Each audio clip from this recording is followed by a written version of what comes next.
જય શ્રી કૃષ્ણ અને રામ રામ બધાને. તો સ્વાગત છે ફરીવાર અમારા નવા વિડીયોમાં. તો વાગી ગયા છે સાંજના 6:30 અને હું રસોઈ બનાવવાની તૈયારી કરવા જઈ રહી છું. તો મને એમ થયું કે આજે વિડીયો બનાવું. તો આજે હું બનાવવાની છું ભરેલા કારેલાનું શાક. તો હું ભરેલા કારેલાનું શાક કઈ રીતના બનાવું છું એના માટે તમે આગળ વિડીયોમાં બન્યા રહેજો. તો મેં કારેલાને ઝીણા ઝીણા કટ કરી લીધા છે, ગોળ ગોળ જોઈ રહ્યા છો. મસ્ત મજાને એવા કટ કરી લીધા છે મેં કારેલા. અને હવે થોડું મીઠું, પાણી, લાલ મરચું અને હવે એમાં એડ કરવાનું છે ચણાનો લોટ. પછી એનું કઠણ એવું રબડું બનાવવાનું છે, જે ગ્રેવી આપણે કારેલાની અંદર ભરવાની છે. એને કહેવાય ભરેલા કારેલા.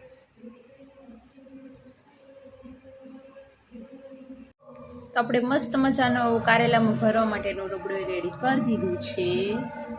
તો હવે હું 1 by 1 બધા કારેલામાં અંદર આ જે મેં ચણાની ગ્રેવી બનાવી છે અંદર ભરી દઈશ.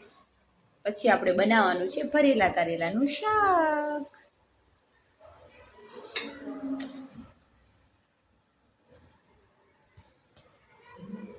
તમે ક્યારેક ટ્રાય કરજો ભરેલા કારેલાનું શાક.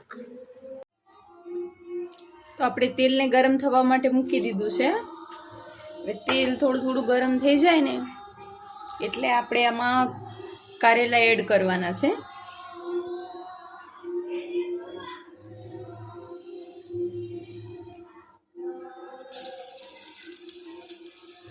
તો 1 by 1 બધા કારેલા એમાં એડ કરી દઈશ.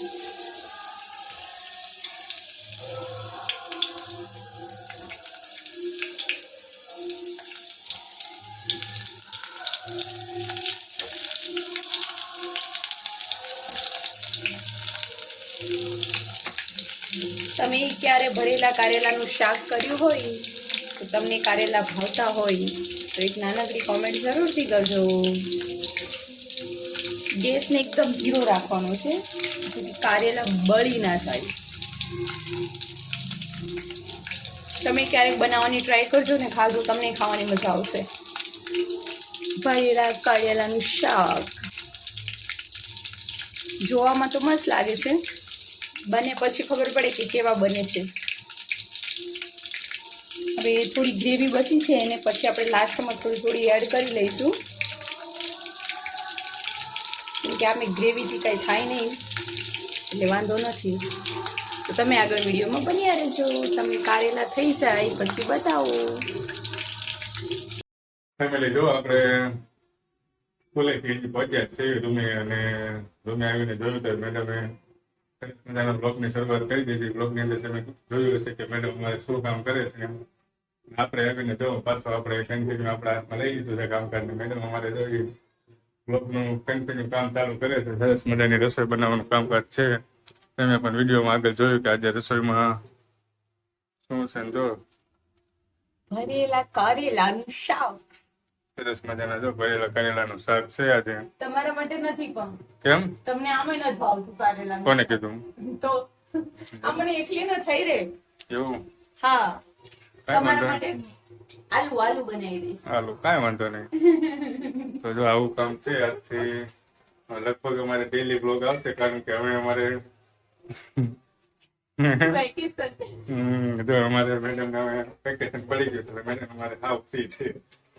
ધીમે ધીમે અમારે મેડમ કે નાના બ્લોગ બનાવવાના તારે જલસા, ખાઈ પીને જલસા. તો જો મેડમ ને જે વેકેશન પડી ગયું, આપણે વેકેશન હજી પડ્યું નથી એટલે આપણે તો હજી કન્ટિન્યુ છે. પછી આપણે પણ એની સાથે તો કન્ટિન્યુ જોઈન થઈ જઈશું. તો વિડીયોની અંદર કન્ટિન્યુ બને રહેજો. વિડીયો તમને કેવો લાગે કોમેન્ટ બોક્સમાં જરૂરથી જણાવજો. ચેનલ ઉપર નવા હોય તો ચેનલને સબસ્ક્રાઈબ કરી લેજો. વિડીયો સારો લાગે તો સરસ મજાની લાઈક કરી દેજો. ફેમિલી જો આપણે શાક તો બની ગયું છે, પણ આપણે જો મસ્ત મજાનું કામ હાથમાં ઉપાડી લીધું છે, ચા બનાવવાનું. અને અમારે ચા ઉભરાઈ જાય છે ને મેડમ જોવા બાજુ અમારે આજ કામ હોય મારે. હવે તો વેકેશન પડી ગયું, હવે આજ કરવાનું. હા, એ તો કહું છું, આજ કામ હોય.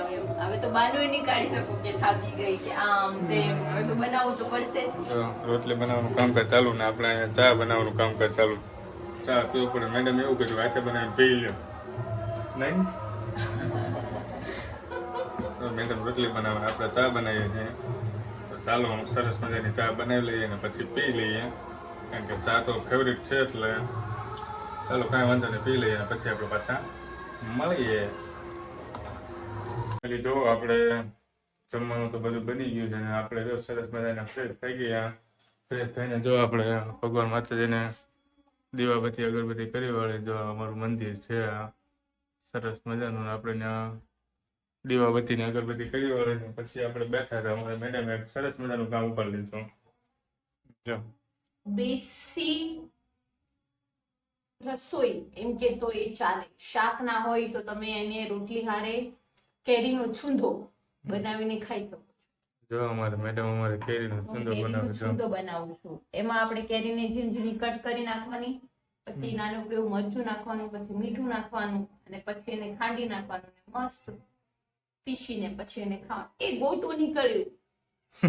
ગામડામાં કે ને આમાં ગોટી ચોર કોણ? ગોટી ચોર તું. તારો સંગાતી કોણ? તું. કાઈ પણ. તો હાલો, તમારી કેરીનો છૂંદો ખાવો હોય તો હું બનાવું છું. તમે ક્યારે ખાધો હોય તો નાનેથી કોમેન્ટ કરજો. તમારા ગામડામાં તો ખાતા હોય. તો આવું કઈક અમારે કામકાજ ચાલુ છે. અમારે મેડમ કેરીનો છૂંદો બનાવે છે. આપણે જમવાની હવે તૈયારી છે. હવે થોડી વારમાં બેવાનું જમવા. ખાલી આ છૂંદો બની એટલી વાર. તો જો આટલી વાર છે જમવાની, તો ચાલો અમે જમવાની તૈયારી કરીએ.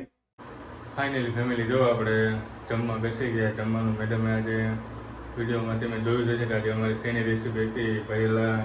કારેલાનું શાક હતું અને સાથે શું છે તમને બતાવું આજે અમારે જમવામાં શું છે. તો જો પહેલાં તો મેડમ અમારે જો આ તો છે જો તમારા માટે બટેકાનું શાક, બટેકાનું કારેલાનું શાક અને અમારો કેરીનો છૂંદો, દેશી કેરીનો છૂંદો. તો જો સરસ મજાનું જમવાનું છે. જો શાક ને ભૂંગળા, રોટલી, છાશ ને કારેલા, અને અમારે મેડમે જો ચાલુ કરી દીધું. તો ચાલો હવે આપણે જમી લઈએ. સરસ મજાનું જમવાનું બની ગયું છે. જમીને પછી આપણે પાછા મળીએ. જો આપણે ફાઇનલી જમી લીધું છે. જમીને ઉભા થઈ ગયા. મેડમ અમારે જો વાસણ ધોવાની કામકાજ શરૂઆત કરે છે. આપણે હવે વિડીયોને પૂરો કરવા જઈ રહ્યા છીએ.